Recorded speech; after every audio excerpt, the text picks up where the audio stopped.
Now, page 4, the effort to preserve and protect Obamacare. While the Democrats on Capitol Hill have won the health care war, at least for now, the Republicans, led by President Trump, are trying, possibly in vain, to mitigate the pain of the costly day-to-day battle of Obamacare.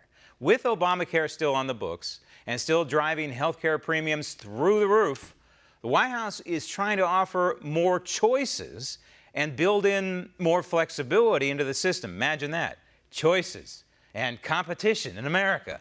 Hopefully, these are stopgap moves until the Supreme Court weighs in on whether Obamacare is constitutional, given the removal of the individual mandate. Remember, the High Court ruled Obamacare constitutional back in 2012 based on the mandate as a tax on all Americans. So now that the mandate is gone, health care insurance is pretty much back where it belongs, a choice. So in the meantime, the White House and Republican members of Congress are working to allow Americans to purchase bare bones insurance policies that don't cost an arm and a leg. And this renewed choice in health care coverage has the Democrats on the political warpath.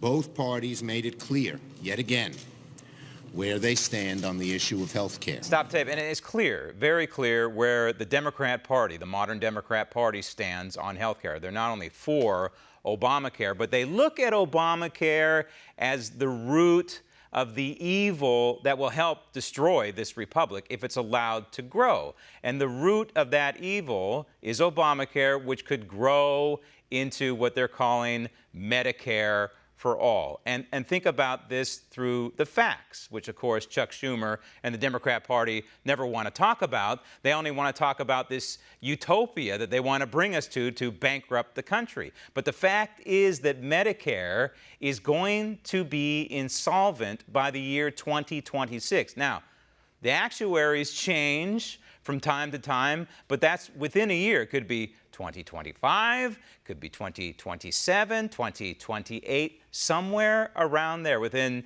8 to 10 years, unless there's a fundamental change, Medicare is going to be insolvent. Now, what does that mean? It doesn't mean that Medicare is just going to go away. It just means the essential services are going to be cut back to maybe 90% at first, and maybe 85%, then 70%, then 50%. But listen to these numbers as well.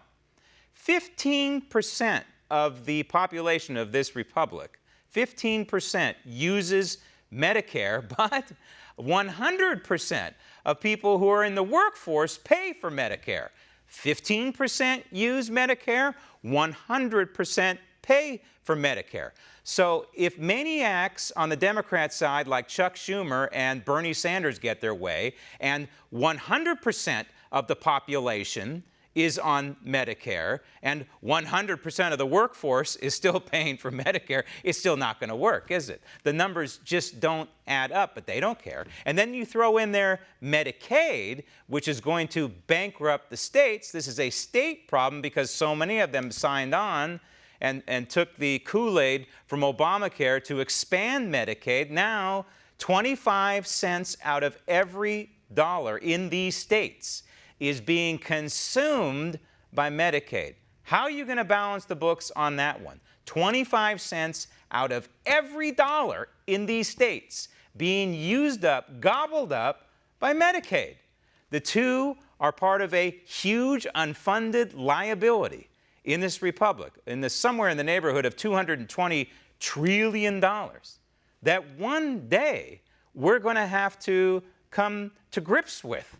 But unfortunately, right now, both Democrats and Republicans don't want to do this. They don't want to touch the third rail of what they consider government, the $220 trillion unfunded liability of Social Security, Medicare, and parts of Medicaid. So this is the fundamental problem right now. So where is the solution? Well, the solution is touching that third rail.